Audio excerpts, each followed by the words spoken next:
সাদা থেকে হলুদ জার্সির রং বদলালে ভিনিসিয়াস জুনিয়রও যেন কেমন জানি বদলে যান। রিয়ালের পরিচিত ভিনিসিয়াস ব্রাজিলের জার্সিতে বড্ড অচেনা। আত্মবিশ্বাস কিংবা খেলার ধরন সবকিছুতেই ভিনি যেন নিজেকে হারিয়ে খোঁজেন। রিয়ালের ফ্রন্ট লাইনের নেতৃত্ব গেল কয়েক বছর ধরেই তো তার কাঁধে, কিন্তু ব্রাজিলের চিত্রটা ঠিক তার বিপরীত।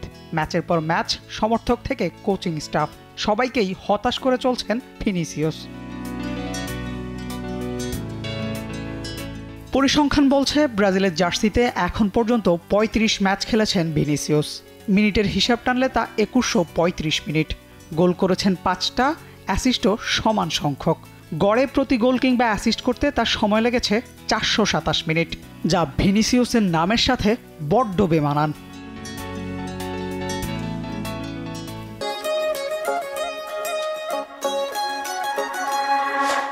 কাতার বিশ্বকাপের পর তো টানা ১ বছর পাননি কোনো গোল কিংবা অ্যাসিস্ট। কোপা আমেরিকায় ২ গোল করলেও এরপর থেকে আবারও ভুগছেন গোল খরায়। তাতে সমালোচনা যেন ভিনিসিয়াসকে চেপে ধরেছে। সেটা ভিনিসিয়াসও বোঝেন। নিজের উন্নতির জন্য যে কাজ করা দরকার, প্যারাগুয়ে ম্যাচ শেষে নিজেই দিয়েছেন সেই তাগিদ। আমি জানি আমাকে কি উন্নতি করতে হবে, কিসের প্রতিনিধিত্ব করছি তাও আমার জানা আছে। আমি যখন আরও ভালো করব তখন সবাইকে উপভোগ করতে দিব। আমার দায়িত্ব কি তা জানি। যত তাড়াতাড়ি সম্ভব আমি উন্নতি করার চেষ্টা করব। ব্রাজিলে ভিনিসিয়াসকে আটকানো যেন খুব সহজ কাজ। লেফট উইঙ্গে ২ ডিফেন্ডার কঠিন পাহারায় ভিনিসিয়াসও থাকেন অনেকটা বন্দী হয়ে। ব্রাজিলের শেষ কয়েকটা ম্যাচের চিত্র এটি, যাতে সফলও প্রতিপক্ষরা। রিয়াল মাদ্রিদ সতীর্থ রদ্রিগোর সাথে পজিশন অদল বদল করেও কাজের কাজটা হচ্ছে না। রিয়ালে ভিনিসিয়াসকে এই ধরনের পরিস্থিতি মোকাবেলায় সাহায্য করেন বেলিংহাম। এই মৌসুমে কিলিয়ান এমবাপ্পের কাছ থেকেও সহযোগিতাটা পাবেন, কিন্তু ব্রাজিলে সেই দায়িত্বটা নিতে পারছেন না তেমন কেউই। তাতে ভিনিসিয়াসও নিয়মিত মাঠে করছেন অসহায় আত্মসমর্পণ। Ashiq Rakib, T Sports.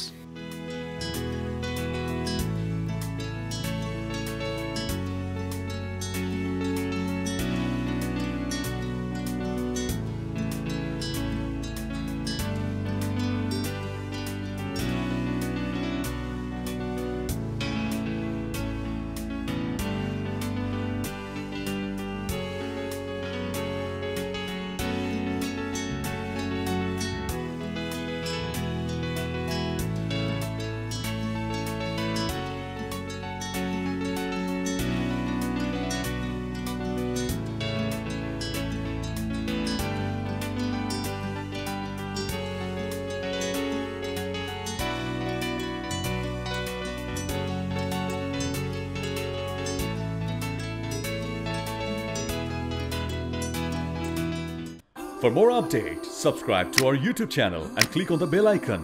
Follow us on Facebook and Instagram.